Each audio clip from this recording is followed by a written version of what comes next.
All right, I'm here with Ray. This is Ray. You can pan down for Ray. And that's Puga. And Puga is a beautiful German Shepherd, and she knows she's beautiful, her guardian just told me.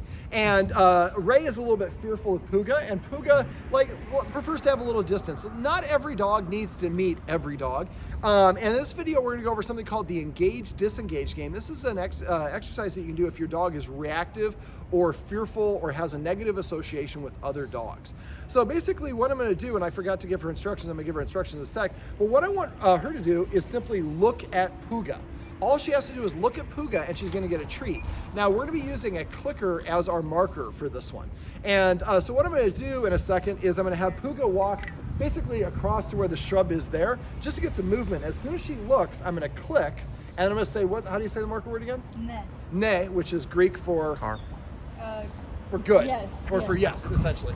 And so basically what I'm gonna do is I'm gonna be rewarding her for simply looking at Puga. She doesn't have to be interacting, she doesn't have to get close, all she has to do is just look. All right, let's go ahead and can I get you, did you hear that? Want me to watch right Yep, here? so let me get on the side here. And so, one sec. And when you're doing this, if you have a lot of crazy stuff in your environment, that's not a great place to do it. We're limited in terms of time availability, but you'd like to do this in like a big park where the dog can move around.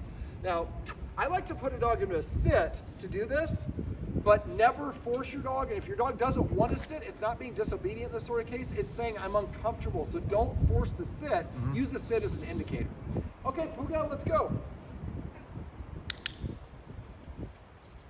I forgot to, I'm just gonna use this. I don't have to use a marker word. And go ahead and walk, if you could just walk back and forth. So now she's turning her head away. She's disengaging.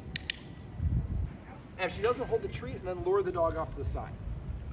And this is, there we go. So wait for her to reorientate. That's what we're looking for. So now we're at whatever distance we need to be. I want to get as close as I can where she will sit and take a treat. If she won't sit or take a treat, then we're too close. So you want to find an environment like this, and see now she's already disengaging a little bit. Perfect. So we'll just walk this way, keep it rolling. Let's just stay on that side for a sec.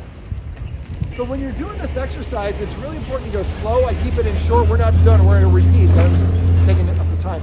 So basically, 2 to 3 minute practice sessions. If you have a nice environment, a park, and she's nice and relaxed, you can go longer than that, but it's better to have high quality practice that are shorter than having it go too long, and we always want to end on a good one. Now we were pretty good, and this is probably about, I would guess, about 30 yards away.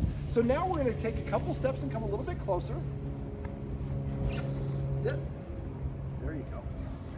You didn't sit, but that's okay. Sit. All right, go ahead, let's walk again. See how much faster?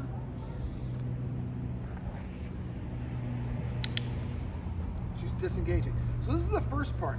So you want to keep on doing this. Eventually you want to get to the point where you're really close to the other dog and she's looking away. Now this is already, we're going to the second stage, and let me explain this. So the first stage is where all she has to do is look at the dog, we click, and we don't want her looking for longer than about 5 seconds of a stare, because that can be difficult. If she gets stiff or lowers her head, you're already on the second part. Then that's not a good body mechanic. Okay. So, and you would ideally want to do it meeting from all different directions. Again, we're limited in the scope here. And then basically, we get a little bit closer and a little bit closer. So looking at Puga gets me a treat. Now we're actually at this disengage part. So you want to do this to the point where, there you go. So now when she looks away from Puga, now she's getting the treat. Okay. And she's even getting a little camera cameo. So I go 1, 2, 3, 4, 5, then I might say, hey.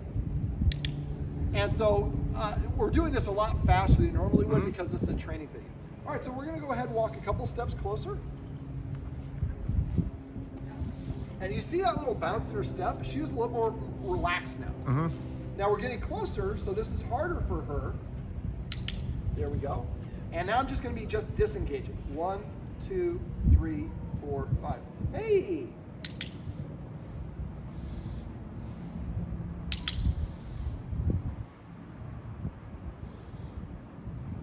Hey! That was a little bit premature to click on my part.